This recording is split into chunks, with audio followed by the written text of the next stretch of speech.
ang pagpapatupad sa buong riyon ng pinaigting ng mga operasyon laban sa illegal na droga ng tanggapan ng Police and Police Regional Office Cordillera Administrative Region of Brucar ay nagresulta sa pagkakumpiska ng mahigit na 10.8 milyon na halaga ng illegal na droga at pagkaaresto ng 2 drug personalities sa isang linggong operasyon na isinagawa mula ika-17 hanggang 23 ng Nobyembre taong kasalukuyan. Ayon sa mga ulat mula sa Regional Operations Divisions ng Brucar, isang kabuang 22 operasyon ang isinagawa sa buong linggo na ito ay binubuo ng pagkapuksa ng marijuana, isang bypass operations at isang pagpapatupad ng search warrant.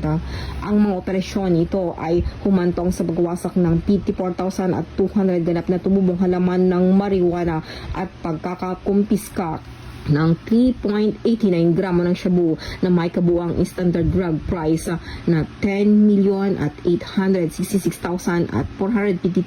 pesos. Bukod pa rito, 2 personalidad sa droga na parehong nakalista bilang street level individuals ang inaresto at ngayon ay nahaharap sa kasong paglabag sa Republic Act 9165 o Comprehensive Dangerous Drugs Act of 2002. Ang mga nagawang ito ay nagpapakita ng matataga na pangako ng Brucar sa pagsugpo sa mga illegal na aktibidad na droga na pinalakas ng mga estrahitikong operasyon, epektibong koordinasyon sa pagitan ng mga ahensya at patuloy na kooperasyon mula sa mga lokal na unit ng pamahalaan at mga kasosyo sa komunidad.